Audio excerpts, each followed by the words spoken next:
rupiah kita sangat stabil, salah satu yang terbaik di dunia, dan kita terus melakukan suatu langkah-langkah stabilisasi nilai tukar. Kita depresiasi kita adalah paling termasuk yang rendah dan stabil. Warning, kalau nekat nanam saham di Konoha pasti rugi karena bakalan turun. Terus efeknya apa? Profit cabut. Ini semua karena ketidakpastian hukum di Konoha yang bisa seenaknya diganti demi kepentingan keuangan penguasa. Itu yang paling fatal. Justru lu yang harusnya pindah negara. Karena lu sama aja ngerusak tanah air ini dengan ngebiarin penguasa bertindak seenaknya demi dinasti politik keluarganya. Nggak mungkin kan Jokowi sewa lembaga survei untuk menerangkan dolar udah turun, bagaimana di surveinya, sesuatu yang bersifat volatilitasnya itu setiap detik. Jadi kelihatannya itu masalah baru kita, dan ini pasti membuat pusing Pak Prabowo untuk merancang ulang pembangunan. Assalamualaikum warahmatullahi wabarakatuh. Kembali lagi di channel Prayoga Muhammad. Gimana kabar kalian semua? Semoga baik-baik saja ya, dan dilancarkan segala rizkinya. Dolar sudah tembus ya hampir 17.000, 16.000 sekian. Tentu hal itu berpengaruh, sangat berpengaruh juga kepada perekonomian di Indonesia ini. Terutama barang-barang menjadi semakin mahal, apalagi barang-barang elektronik. Tentunya semakin mahal juga ya teman-teman semua. Tapi dengan naiknya dolar seperti ini, kenapa malah justru Gubernur BI mengatakan ini wajar-wajar saja? Kan ini stabil katanya. Kenapa ya harus mengatakan seperti itu gitu ya? Kenapa pejabat kita pada ikut bohong semua? Bilang stabil tapi wajahnya panik. Itu seperti Gubernur BI ini ya. Nah teman-teman semua, dan ini juga dibahas oleh Bung Rocky Gerung ya mengenai dolar naik ini. Begitupun dari para netizen. Nah kali ini kita coba membahas, kita melihat ya soal kenaikan dolar ini. Apakah terus akan tembus 20.000? Waduh gawat sekali sih teman-teman semua. Oke, kita langsung saja lihat videonya. Kalian pada nggak kalau belakangan ini tuh lagi rame masalah judul atau judi online? Dan kalian pada nggak kalau hampir semua media di Konoha itu kompak naikin berita itu? Ini strategi yang bagus. Pemerintah Konoha lagi bikin jaring pengaman atau kambing hitam untuk disalahin imbas dari kenaikan dolar yang mulai meresahkan. Kalau misalkan di tahun 98 itu kita ngalamin krisis moneter, kambing hitamnya itu adalah etnis Cina yang ada di Konoha. Kalau misalkan sekarang, kambing hitamnya adalah judul. Kok bisa gitu? Ya karena emang harus ada yang disalahin. Nah, penetrasi yang pertama adalah nyuruh anak buahnya untuk ngeluarin statement penyebab kenaikan dolar itu karena banyak uang yang keluar dari Konoha karena judul. Nah, habis penetrasi yang pertama itu berhasil, dilanjut sama narasi dari pasukan buzzer penguasa Konoha kalau semua negara di dunia juga mengalami krisis yang sama, bukan cuma di Konoha doang. Ya, kalau menurut gua narasi itu nggak sepenuhnya salah, tapi nggak sepenuhnya benar. Apalagi kalau dijadiin alasan dolar naik. Karena permasalahan yang sebenarnya adalah pihak luar negeri udah nggak percaya dengan pemerintahan Konoha belakangan ini ataupun kedepannya nanti. Korupsi, kolusi, dan nepotisme yang dipertontonkan belakangan ini oleh penguasa Konoha dan circle-nya itu udah kelihatan jelas banget di mata dunia. Itulah yang bikin investor pada cabut dari Konoha. Kalau misalkan investor cabut, otomatis ya dia bakalan narik duitnya yang ada di Konoha. Itulah yang bikin harga saham kita terjun bebas. Namanya aja mainan saham. Poin penting investor mau tanam saham itu adalah trust, kepercayaan. Kepercayaan kalau naruh duit di Konoha, duitnya bakalan berkembang. Kalau nggak yakin duitnya bakalan berkembang atau minimal aman ditaruh di Konoha, ya ngapain nanam saham di situ? Itu logikanya. Morgan Stanley bahkan sampai nurunin peringkat saham Konoha jadi underweight. Kalau lu nggak tahu apa itu istilahnya underweight, itu tuh kayak warning. Warning kalau nekat nanam saham di Konoha pasti rugi karena bakalan turun. Terus efeknya apa? Profit cabut. Ini semua karena ketidakpastian hukum di Konoha yang bisa seenaknya diganti demi kepentingan keuangan penguasa. Itu yang paling fatal. Oh ya, satu lagi. Untuk para buzzer penguasa yang selalu ngomong, udah, lu pindah negara ya sana. Woi, ini negara gue juga. ini tanah air gue juga. Gue berhak untuk menjaga tanah ini dari kekacauan yang dibuat sama penguasa yang elu jilat-jilatin. Paham? Justru elu yang harusnya pindah negara. Karena lu sama aja ngerusak tanah air ini dengan ngebiarin penguasa bertindak seenaknya demi dinasti politik keluarganya. Apa lu? Terkait dengan kurs Ya, makasih. dolar Pak 16.300 Pak. Kan stabil, dolar kan stabil terus. Tapi ya memang nilai tukarnya stabil. ada upaya Itu untuk salah satu yang terbaik di dunia. Rupiah kita sangat stabil, salah satu yang terbaik di dunia, dan kita terus melakukan suatu langkah-langkah stabilisasi nilai tukar. Banyak yang kita lakukan, apakah melalui intervensi, kemudian menarik portfolio asing dari dalam negeri juga untuk PHD, semua berjalan baik, stabil, dan juga diapresiasi oleh Presiden. Terima kasih. 16.300 tuh Pak. Tetap stabil ya Pak. Bukan pernah bilang gitu ke tinggi Pak.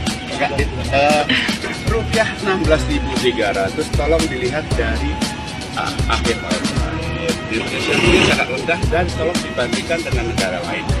Sangat lebih rendah dari negara lain. Bandingkan dengan Korea, bandingkan dengan ESO, bandingkan dengan bahkan Thailand, bandingkan dengan Jepang. Kita depresiasi kita adalah paling termasuk yang rendah dan stabil. Terima kasih. Halo guys, masih ingat pernyataan Pak Jokowi ketika rupiah menembus angka 16.300? Ya, beliau mengatakan bahwa ya semuanya baik-baik saja dan itu wajar, dan semua negara juga mengalami hal yang sama, tertekan pada dolar Amerika. Nah, tapi pada kenyataannya rupiah ini sangat lemah, dan bahkan rupiah ini jadi mata uang paling lemah di Asia. Indonesia ini mata uangnya melemah 0,86%. Nah, bahkan Thailand saja cuma 0,03%. Sedangkan India dan Hong Kong malah semakin menguat. Saya jadi heran saja ketika ada orang yang komen gitu ya, nggak usah sok-sokan bahas dolar gitu ya. Analisamu nggak mutu dan sebagainya. Nah, sebenarnya begini ya. Ya, kenapa saya mau sering bersuara tentang ini? Karena sebenarnya mungkin buat kalian ya, ini tidak terlalu bermasalah. Tapi kita lihatlah, banyak sekali orang yang dibuat susah gara-gara rupiah semakin melemah. Nah, ini faktanya begini. Di bulan April ketika rupiah melemah menjadi 16.200, itu kita udah dikasih warning ya, bahwa ini berbahaya buat industri garment gitu ya. Nah, sekarang di bulan 6, 2 bulan berselang, 30 pabrik garment tutup. Dan yang paling parah, pabrik garment raksasa di Jawa Tengah tutup dan mem-PHK 8.000 pekerjanya.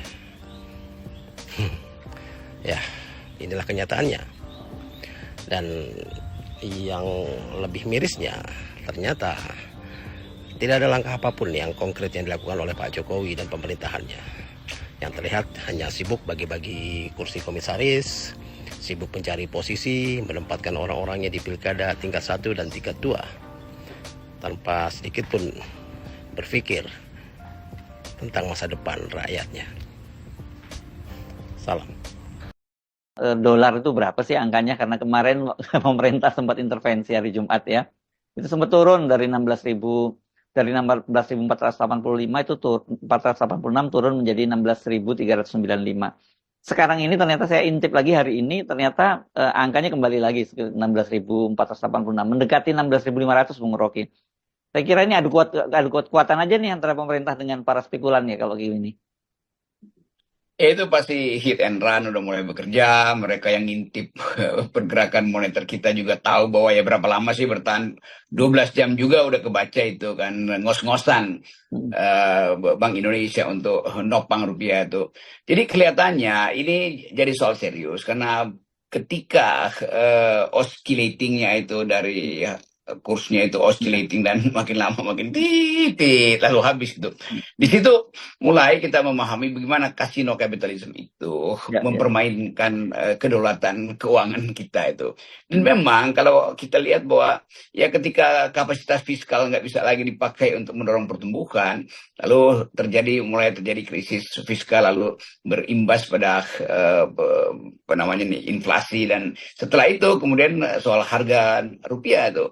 Jadi tentu otoritas moneter berupaya keras untuk mungkin memantau per detik itu siapa yang mainin, kira-kira begitu kan. Dan orang mulai membayangkan sama persis 98 juga orang tanya siapa yang mainin tuh. Semuanya nuduh pada Soros. Oh iya, tentu orang kayak Soros itu nongkrong di depan komputer, dia mainin aja kan. Karena itu adalah soal mencuri melalui sistem keuangan yang terbuka secara internasional. Jadi itu konsekuensi dari kita mengambangkan harga kita rupiah itu terhadap dolar dan tidak bisa di-peg. Kalau di-peg ya lain lagi, itu kita balik pada proteksionisme bisa-bisa.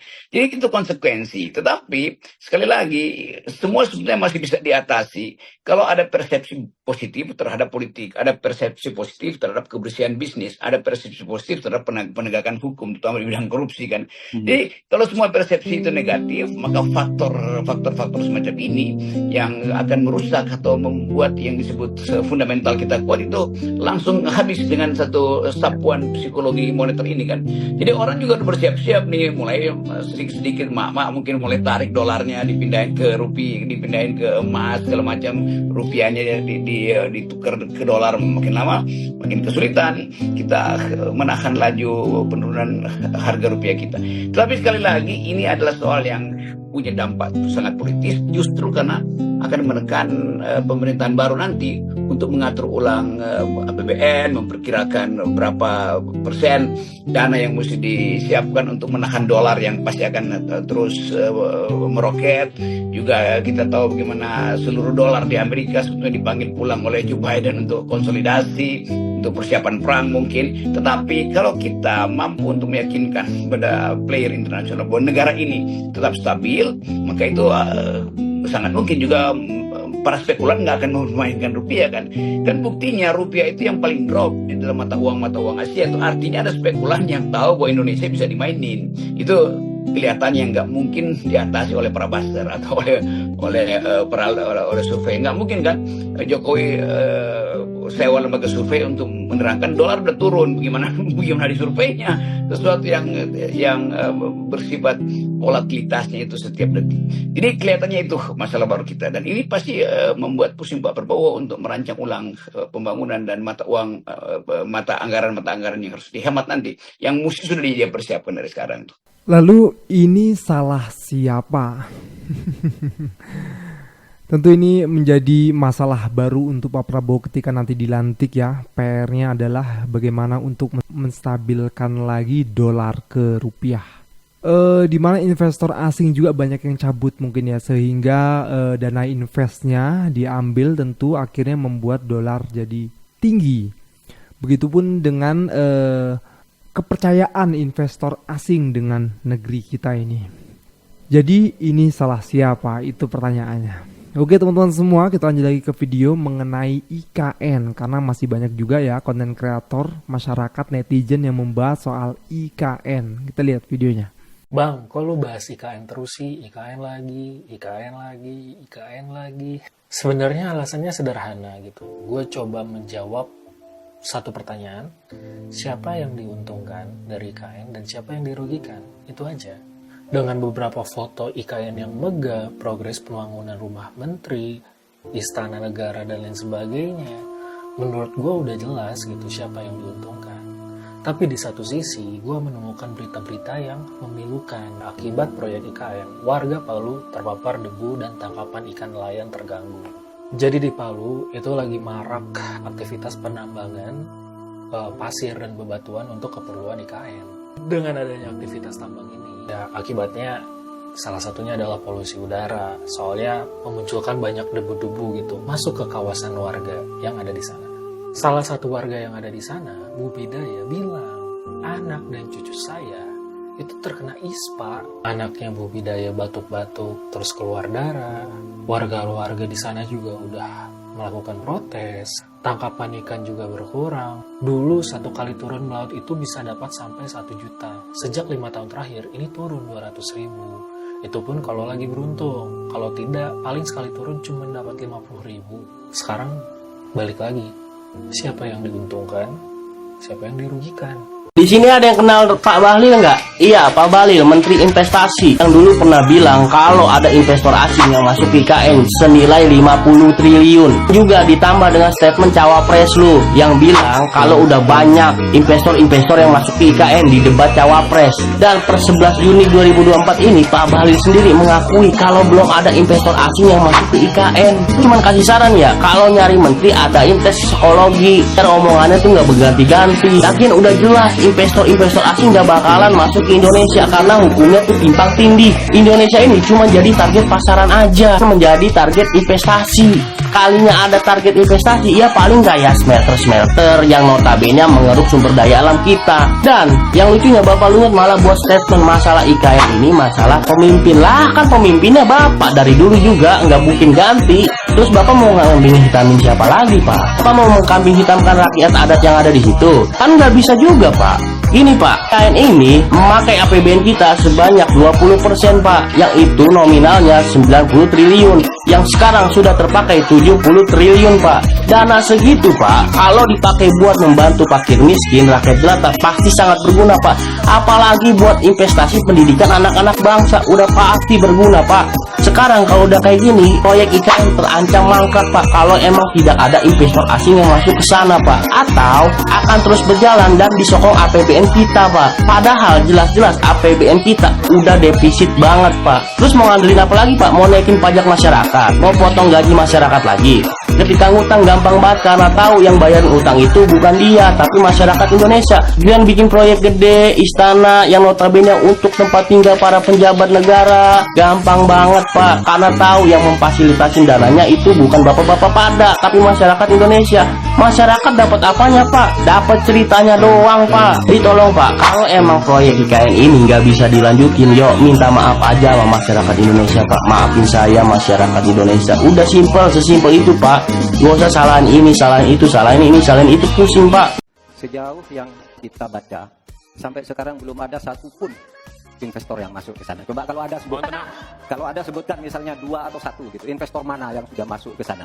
Yang saya dengar justru ada ratusan ribu hektar tanah sudah dikuasai oleh pengusaha-pengusaha tertentu sekarang ini.